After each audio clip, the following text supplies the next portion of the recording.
बिस्मिल्लाहिर्रहमानिर्रहीम। अस्सलाम वालेकुम डियर स्टूडेंट्स, मैं आपका टीचर ज़हीर अहमद कुरैशी। उम्मीद है आप सब खैरियत से होंगे और बड़े शौक से आप कंप्यूटर साइंस के लेक्चर्स को प्रिपेयर भी कर रहे होंगे।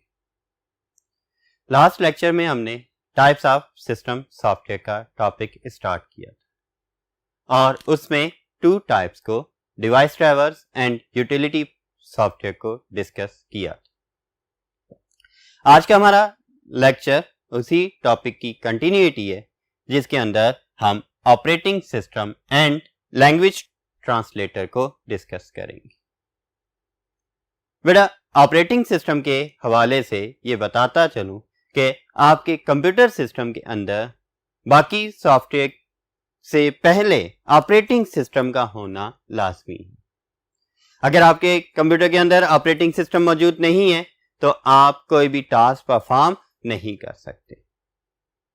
हर कंप्यूटर के अंदर कम से कम एक ऑपरेटिंग सिस्टम होना लाजमी है। एक से ज्यादा भी हो सकते हैं, आपकी स्टोरेज डिवाइस के ऊपर डिपेंड करता है और उसी तरह से आपके सिस्टम की प्रोसेसिंग स्पीड पर डिपेंड करता है कि एक से ज्यादा ऑपरेटिंग सिस्टम भी इंस्टॉल किए जा सकते हैं। But remember, at a time run सिर्फ एक ही ऑपरेटिंग सिस्टम हो रहा होता है। अगर हम ऑपरेटिंग सिस्टम को डिफाइन करें तो basically operating system is a set of programs. ये basically set of system programs होते हैं जो कि use to manage and coordinate all the hardware and software resources of the computer system. तो बेटा, इनके जरिए से हम क्या करते हैं, मैनेज कर रहे होते हैं और कोऑर्डिनेट करवा रहे होते हैं तमाम हार्डवेयर एंड सॉफ्टवेयर रिसोर्सेज को इनसाइड द कंप्यूटर सिस्टम। एक डिवाइस का डाटा दूसरी डिवाइस में मूव होना है, सीपीयू के इंस्ट्रक्शन से नहीं है। रैम में डाटा स्टोर करना है, रैम से डाटा सीपीयू को ट्रांसफर करना है या सीपीयू से डाटा दोबारा रैम में लाना है। इनपुट डिवाइसेस से डाटा रैम में स्टोर हुआ, रैम से डाटा आउटपुट डिवाइसेस को डिस्प्ले हुआ, डिस्प्ले किस फॉर्मेट में होना है, ये सारा कुछ कौन मैनेज कर रहा होता है? ऑपरेटिंग सिस्टम ही मैनेज कर रहा होता है। It provides an interface to the user. Another important point आ जाता है कि ये क्या करता है, इंटरफेस प्रोवाइड कर रहा है किसको? यूजर को। Forward to communicate with hardware, ताकि वो हार्डवेयर के साथ कम्युनिकेट कर सके। ना सिर्फ ये इंटरफेस प्रोवाइड करता है, इसके साथ साथ ये एक प्लेटफॉर्म प्रोवाइड करता है टू द एप्लीकेशन सॉफ्टवेयर। अब एप्लीकेशन सॉफ्टवेयर ने कहां इंस्टॉल होना है, वो कैसे एग्जीक्यूट करेंगी? हम ऑपरेटिंग सिस्टम के थ्रू उन सॉफ्टवेयर को कमांड्स देते हैं, उन्हें एग्जीक्यूट करवाते हैं, उनके ऑपरेशंस को परफॉर्म करवा रहे होते हैं। इंस्टॉल कहां होगी? तमाम एप्लीकेशन सॉफ्टवेयर सिस्टम सॉफ्टवेयर या ऑपरेटिंग सिस्टम के अंदर ही इंस्टॉल हो रही होती है। बच्चों, जब आप अपने कंप्यूटर की इंस्टॉलेशन करते हैं तो उसमें तमाम एप्लीकेशन सॉफ्टवेयर, चाहे वो गेम्स हैं या आपके वर्ड प्रोसेसर है या कोई रीडर्स हैं या कोई और टूल्स हैं जो आपने इंस्टॉल किए हुए, तमाम के तमाम डिलीट हो जाते और आपको दोबारा इंस्टॉल करने पड़ते हैं। तो बेसिकली ऑपरेटिंग सिस्टम एक प्लेटफॉर्म प्रोवाइड कर रहा होता है जिसके थ्रू एप्लीकेशन सॉफ्टवेयर इंस्टॉल होती हैं और ऑपरेशंस को परफॉर्म कर रही होती हैं। तो ये याद रखना है बेटा इन पॉइंट्स को कि operating system is a set of programs used to manage and coordinate all the hardware and software resources of the computer system. Operating system provides an interface to the user to communicate with hardware and also provides platform to the application software to be installed for performing operations. इसके साथ अगर देखें तो each computer system must have at least one operating system. Her computer के अंदर कम से कम एक operating system लाजमी मौजूद होता है, तभी वो फंक्शनल होता है, अदरवाइज फंक्शनल नहीं होता। तो इसी तरह से कि ये भी वही पॉइंट है कि एटलीस्ट एक ऑपरेटिंग सिस्टम का होना लाजमी है। अब ऑपरेटिंग सिस्टम है कौन से? Commonly used operating systems are Windows, आप लोग जानते हैं विंडोज। अगर हम रिवर्स में चलें, Windows 10, Windows 8, Windows 7, Windows XP, Windows Vista, Windows 2000, Windows 98, तो इस तरह से बहुत सारे वर्जन्स हैं आपके विंडोज ऑपरेटिंग सिस्टम की। विंडोज के अलावा लिनक्स बहुत ही ज्यादा पॉपुलर सर्वर कंप्यूटर्स वगैरह के लिए, यूनिक्स भी, तो ये भी ऑपरेटिंग सिस्टम्स ही हैं। इनके फ्लेवर्स में अगर आप देखते हैं युबंटू, फेडोरा, रेड हैट, ये सारे लिनक्स की आगे वर्जन्स या फ्लेवर्स में आ रहे होते हैं। फिर मैक ओएस, एप्पल कंप्यूटर्स के ऊपर मैक ऑपरेटिंग सिस्टम यूज हो रहा होता है। एंड्रॉयड ऑपरेटिंग सिस्टम, आपके मोबाइल्स के ऊपर एंड्रॉयड ऑपरेटिंग सिस्टम यूज हो रहा होता है। और इवन आजकल क्लाउड ऑपरेटिंग सिस्टम्स भी मार्केट में आ गए। माइक्रोसॉफ्ट ने, गूगल ने क्लाउड ऑपरेटिंग सिस्टम भी इंट्रोड्यूस करवा दिए हुए हैं। तो वो तमाम ऑपरेशंस जो कंप्यूटर सिस्टम के थ्रू परफॉर्म किए जाने हैं, उनके लिए कंप्यूटर सिस्टम के अंदर ऑपरेटिंग सिस्टम का होना लाजमी है। बेटा अब हम नेक्स्ट बोर्ड के ऊपर डिस्कस करेंगे कि ऑपरेटिंग सिस्टम के जरिए से कौन कौन सी इंपॉर्टेंट टास्क परफॉर्म की जा सकती है। जी बेटा, ऑपरेटिंग सिस्टम टास्क। अब ऑपरेटिंग सिस्टम कौन कौन सी टास्क परफॉर्म कर सकता है, इन्हें हम डिस्कस करते हैं। अच्छा बच्चों, याद रखिएगा कि आपकी एक्सरसाइज का एक शॉर्ट क्वेश्चन भी है, तो इसी को यहां से अगर आप प्रिपेयर करते हैं, आपकी एक्सरसाइज का शॉर्ट क्वेश्चन भी प्रिपेयर हो जाता है। देखिए कौन कौन सी टास्क परफॉर्म कर सकता है। It can allocate system resources, जितनी भी सिस्टम रिसोर्सेज हैं, कौन सी फाइल को कितनी मेमोरी चाहिए या स्टोरेज स्पेस चाहिए, स्टोरेज कैसे मैनेज होनी है, आईओ रिसोर्सेज चाहिए या आपके पास प्रोसेसिंग चाहिए, ये तमाम रिसोर्सेज कौन एलोकेट करता है? ऑपरेटिंग सिस्टम एलोकेट कर रहा होता है एज पर यूजर इंस्ट्रक्शंस। फिर उसके साथ साथ manages files bye maintaining a proper file and folder system. Her operating system का अपना एक फाइल एंड फोल्डर सिस्टम होता है, जिसके जरिए से वो डिफरेंट मैकेनिज्म्स को यूज करते हुए फाइल्स को मैनेज कर रहा होता है। कुछ ऑपरेटिंग सिस्टम्स डायरेक्टरी बेस के ऊपर डाटा को स्टोर कर रहे होते हैं। विंडोज लाइक ऑपरेटिंग सिस्टम के अंदर ड्राइव्स बन रही होती हैं, सी ड्राइव, डी ड्राइव वगैरह, इस तरह से ड्राइव्स के अंदर फिर फोल्डर्स, फोल्डर्स के अंदर सब फोल्डर्स वगैरह यूज किए जा रहे होते हैं। तो डिफरेंट मैकेनिज्म्स हैं डिफरेंट ऑपरेटिंग सिस्टम के, लेकिन हर ऑपरेटिंग सिस्टम क्या करता है? प्रॉपर मैकेनिज्म को यूज करते हुए फाइल्स एंड फोल्डर्स को मैनेज कर रहा होता है। फिर इसके बाद loads and executes application software. Platform है एप्लीकेशन सॉफ्टवेयर के लिए, तो एप्लीकेशन सॉफ्टवेयर इंस्टॉल भी हो जाती है, फिर एप्लीकेशन सॉफ्टवेयर को लोड करना और उसके ऑपरेशंस को परफॉर्म करवाना भी किसकी जिम्मेदारी आ जाती है? ऑपरेटिंग सिस्टम की जिम्मेदारी है। एप्लीकेशन सॉफ्टवेयर डायरेक्टली हार्डवेयर के साथ कम्युनिकेट नहीं करती। यूजर अपनी रिक्वेस्ट एप्लीकेशन सॉफ्टवेयर को करता है, एप्लीकेशन सॉफ्टवेयर रिक्वेस्ट करती है ऑपरेटिंग सिस्टम को, फिर ऑपरेटिंग सिस्टम हार्डवेयर के थ्रू उन ऑपरेशंस को परफॉर्म करवाता है। तो बेटे इसके साथ साथ controls the operations of all the input, output and storage devices. कब इनपुट होनी है, कब आउटपुट प्रोड्यूस होगी, कब डाटा स्टोर होना है, कहां डाटा स्टोर हो रहा है। लोकेशन तो हम बता रहे हैं, उसे ड्राइव लोकेशन बता रहे हैं, लेकिन on the drive, on the disk data कैसे और कहां स्टोर हो रहा है, किन सेक्टर्स में स्टोर हो रहा है, किन स्टोरेज लोकेशंस के ऊपर स्टोर हो रहा है, ये सारा कुछ कौन डिफाइन करता है? ऑपरेटिंग सिस्टम ही डिफाइन कर रहा होता है। नेक्स्ट पॉइंट है मेंटेन सिक्योरिटी। ऑपरेटिंग सिस्टम के अंदर डिफरेंट ऐसे प्रोग्राम्स मौजूद होते हैं जिनके जरिए से सिक्योरिटी मेजर्स को परफॉर्म किया जा रहा होता है। Different operating system different level of security provide कर रहे होते हैं ताकि कोई भी अनऑथराइज्ड यूजर आपके डाटा को एक्सेस ना कर सके और उसके ऊपर डिफरेंट ऑपरेशंस परफॉर्म ना कर सके without permission.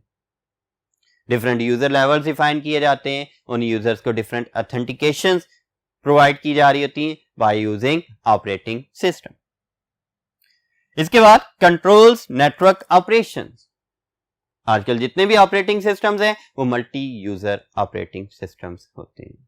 Multi user operating system ऐसे ऑपरेटिंग सिस्टम जिन्हें नेटवर्क के थ्रू कहीं से भी एक्सेस किया जा सके और ऑपरेशंस परफॉर्म करवाए जा सकें।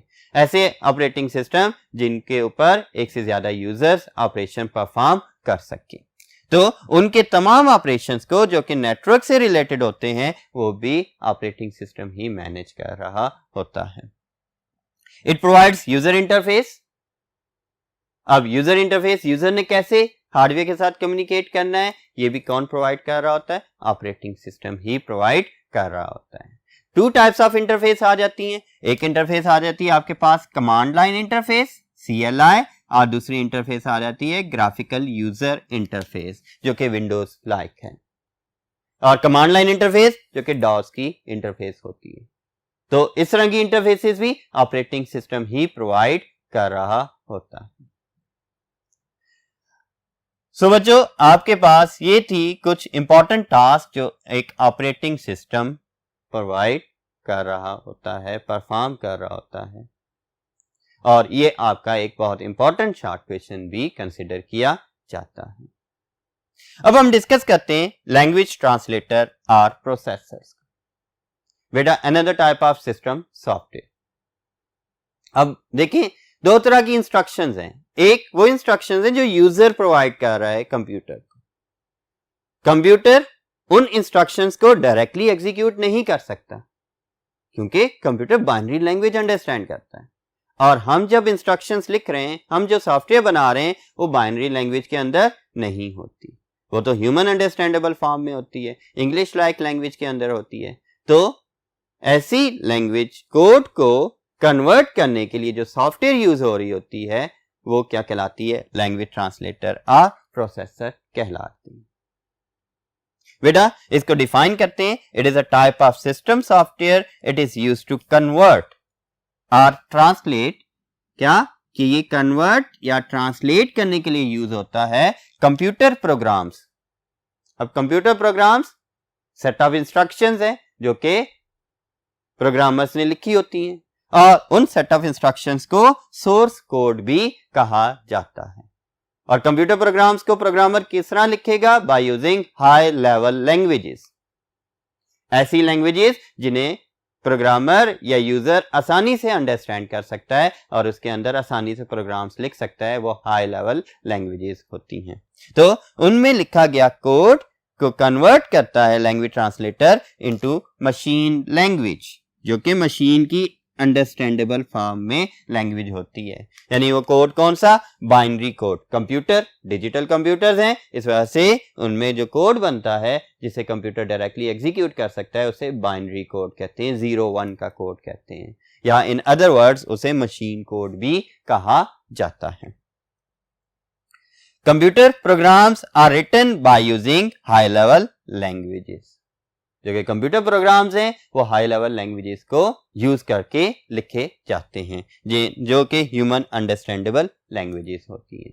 For example C++, Java, COBOL, Fortran, pascal, VB, ASP, PHP, ये सारी की सारी क्या है? ये हमारे पास हाई लेवल लैंग्वेजेस ही हैं।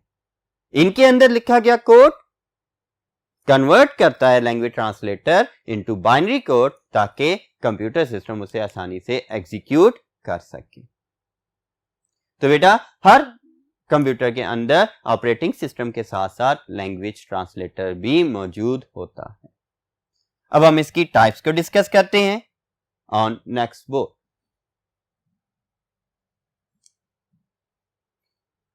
जी बेटा, टाइप्स ऑफ लैंग्वेज ट्रांसलेटर और प्रोसेसर कौन कौन सी हैं? 3 टाइप्स आ जाती हैं, कंपाइलर, इंटरप्रेटर एंड असेंबलर। यहां आप लोग एक बात याद रखिएगा कि कंपाइलर और इंटरप्रेटर्स को हम हाई लेवल ट्रांसलेटर्स भी कहते हैं। हाई लेवल लैंग्वेज ट्रांसलेटर्स या हाई लेवल ट्रांसलेटर्स भी कहा जाता है। जबकि assembler low level language translator कहलाता है। हम डिस्कस करेंगे कि ये लो लेवल और हाई लेवल ट्रांसलेटर्स क्या हैं। उसके लिए आपको ये चीज बता दूं कि हमारे पास लैंग्वेजेस या प्रोग्रामिंग लैंग्वेजेस टू टाइप्स की हैं, एक हाई लेवल लैंग्वेज और दूसरी low level languages. High level languages human understandable होती हैं, जबकि लो लेवल लैंग्वेजेस कंप्यूटर और सिस्टम अंडरस्टैंडेबल होती हैं। High level languages English like structure के फॉर्म में होती हैं, low level languages binary format या मशीन अंडरस्टैंडेबल फॉर्मेट में होती हैं। हाई लेवल लैंग्वेजेस के लिए आर्किटेक्चर को अंडरस्टैंड करने की इतनी जरूरत नहीं होती, जबकि लो लेवल लैंग्वेजेस में प्रोग्रामिंग के लिए या वर्किंग के लिए हमें आर्किटेक्चर को अंडरस्टैंड करने की जरूरत होती है। It is easy to program in high level language, but it is difficult to program in low level languages. Low level language की टू टाइप्स आ जाती हैं, एक मशीन लैंग्वेज आ जाती है, दूसरी असेंबली लैंग्वेज आ जाती है। हर मशीन की अपनी एक लैंग्वेज होती है, जिस तरह कंप्यूटर की बाइनरी लैंग्वेज है, और ये क्या कहलाती है? मशीन लैंग्वेज कहलाती है।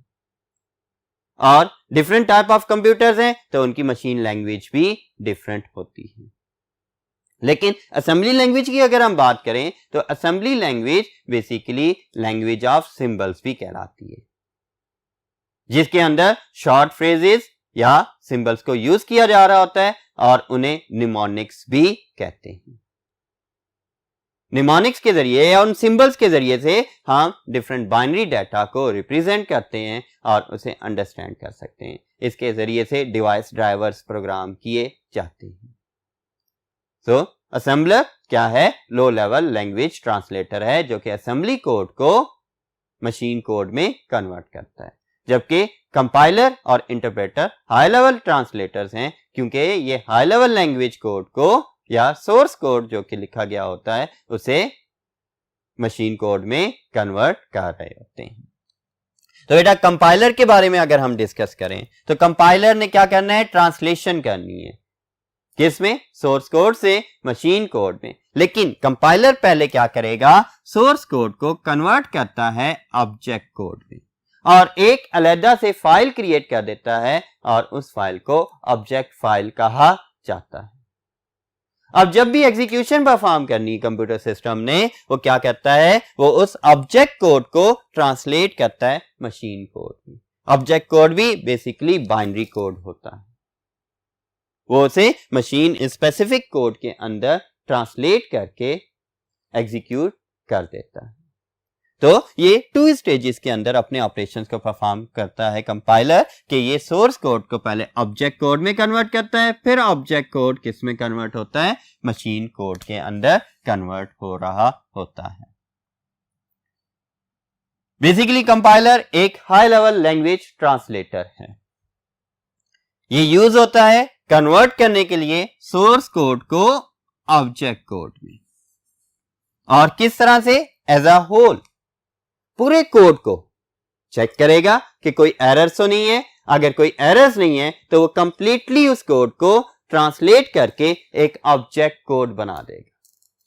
ठीक है, तो ये याद रखना है, ये डिफरेंस है कंपाइलर और इंटरप्रेटर के अंदर, कि कंपाइलर कन्वर्ट करता है सोर्स कोड को ऑब्जेक्ट कोड में एज अ होल या इंटायर कोड को कन्वर्ट कर रहा होता है बिफोर एग्जीक्यूशन। और एक और डिफरेंस जो आता है कंपाइलर और इंटरप्रेटर के अंदर, क्या? कि it creates a separate file called object file. ये एक सेपरेट फाइल क्रिएट कर देता है और उसे क्या कहा जाता है? ऑब्जेक्ट फाइल कहा जाता है। अब ये फास्टर इन एग्जीक्यूशन भी है। क्यों? इसकी वजह यह है कि कंपाइलर ने सोर्स कोड को ट्रांसलेट करके एक ट्रांसलेटेड फाइल बना दी जिसका नाम ऑब्जेक्ट फाइल है। अब जब भी कंप्यूटर ने उसे एग्जीक्यूट करना है तो वो पहले उसे ट्रांसलेट करेगा, फिर उसे एग्जीक्यूट नहीं, उसकी बजाय उसने ट्रांसलेटेड कोड को रीड करना है और उसके जरिए से उसे एग्जीक्यूट कर देना है। मींस इसमें बार बार ट्रांसलेशन करने की जरूरत नहीं होती, इस वजह से ये फास्टर इन एग्जीक्यूशन होता है। ठीक है, अब डिस्कस करते हैं इंटरप्रेटर को। तो इंटरप्रेटर के अंदर कोई भी ऑब्जेक्ट कोड या ऑब्जेक्ट फाइल नहीं बन रही होती। इंटरप्रेटर क्या करता है? इंटरप्रेट करता है आपके प्रोग्राम को स्टेटमेंट बाय स्टेटमेंट। ठीक है, इंटरप्रेटर एक स्टेटमेंट को ट्रांसलेट करेगा, उसे एग्जीक्यूट करेगा, फिर नेक्स्ट स्टेटमेंट को चेक करेगा, फिर ट्रांसलेट करेगा, फिर उसे एग्जीक्यूट करेगा। जबकि कंपाइलर क्या कर रहा था? पूरे कोड को चेक करता था, फिर उसे ट्रांसलेट करके एक ऑब्जेक्ट फाइल बना रहा था। एग्जीक्यूशन उस ऑब्जेक्ट फाइल के बाद बनती थी। तो बेटा interpreter is another high level language translator है। It is used to convert source code into machine code. ये देखिए इसने क्या किया? डायरेक्टली सोर्स कोड को किस में कन्वर्ट कर रहा है? मशीन कोड के अंदर कन्वर्ट कर रहा है। But how? Statement by statement. ये कन्वर्ट करेगा सोर्स कोड को मशीन कोड में statement by statement. It does not create object file, और ये ऑब्जेक्ट फाइल भी नहीं बना रहा होता। ये डायरेक्टली एक स्टेटमेंट को रीड करेगा और उसे एग्जीक्यूट करवा देगा आफ्टर ट्रांसलेशन, फिर नेक्स्ट स्टेटमेंट को रीड करेगा। It is slower in execution than compiler, और ये कंपाइलर से स्लोअर भी है एग्जीक्यूशन के अंदर। तो बेटा ये आपके पास इंटरप्रेटर की डेफिनेशन आ गई कि interpreter is a type of language translator that converts source code into machine code statement by statement. It does not create object file and it is slower than compiler in execution.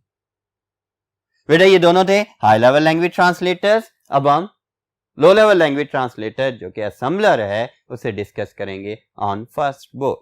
तो चलते हैं first board की तरफ। Okay बेटा, अब हम assembler को discuss करते हैं। असेंबलर बेसिकली एक लो लेवल लैंग्वेज ट्रांसलेटर है। जैसा कि इस टॉपिक के स्टार्ट में मैंने आपको बताया था कि लो लेवल लैंग्वेज ट्रांसलेटर मतलब कि ये एक लो लेवल लैंग्वेज जो कि असेंबली लैंग्वेज है उसके कोड को मशीन लैंग्वेज में कन्वर्ट कर रहा। तो लो लेवल लैंग्वेज ट्रांसलेटर है, ये ट्रांसलेट करता है असेंबली कोड को मशीन कोड में। अब असेंबली लैंग्वेज में लिखा गया कोड असेंबली कोड कहला रहा है, और मशीन कोड जिस भी कंप्यूटर के ऊपर वो रन होगा तो उस कंप्यूटर का अपना स्पेसिफिक कोड मशीन कोड कहलाता है। हर कंप्यूटर आर्किटेक्चर का डिफरेंट मशीन कोड होता है। सो इस वजह से असेंबलर के थ्रू जो कन्वर्ट किया गया प्रोग्राम है जिस कंप्यूटर पर रन हो रहा है वो किसी दूसरे कंप्यूटर पर रन नहीं हो सकता। या आर्किटेक्चर डिपेंडेंट कोड होते हैं assembly code and machine code. Assembly code क्या है? Assembly code contains instructions. Assembly code के अंदर इंस्ट्रक्शंस होती हैं रिटन बाय असेंबली लैंग्वेज, किसमें? जो कि असेंबली लैंग्वेज में लिखी गई होती है। और किस फॉर्म में? In the form of symbols and short phrases. Symbols और शॉर्ट फ्रेजेस की फॉर्म के अंदर ये इंस्ट्रक्शंस होती हैं, और इन सिंबल्स और शॉर्ट फ्रेजेस को निमोनिक्स कहा जाता है। ठीक है, तो ये याद रखना है। What are mnemonics? Mnemonics are the symbols and short phrases used in assembly language to write instructions. और what is assembler? Assembler is a language translator that translates assembly code into machine code. Basically assembler से directly execute हो रहा होता है code, तो ये faster होता है कंपाइलर और इंटरप्रेटर से। तो बेटा ये था आज का लेक्चर जिसके अंदर हमने ऑपरेटिंग सिस्टम, उसकी टास्क, देन लैंग्वेज ट्रांसलेटर्स को डिस्कस किया। दोनों बहुत ही इंपॉर्टेंट टॉपिक्स हैं आपके शॉर्ट क्वेश्चन के हवाले से। अपना ख्याल रखिएगा और मुझे इजाजत दें। अल्लाह हाफ़िज़।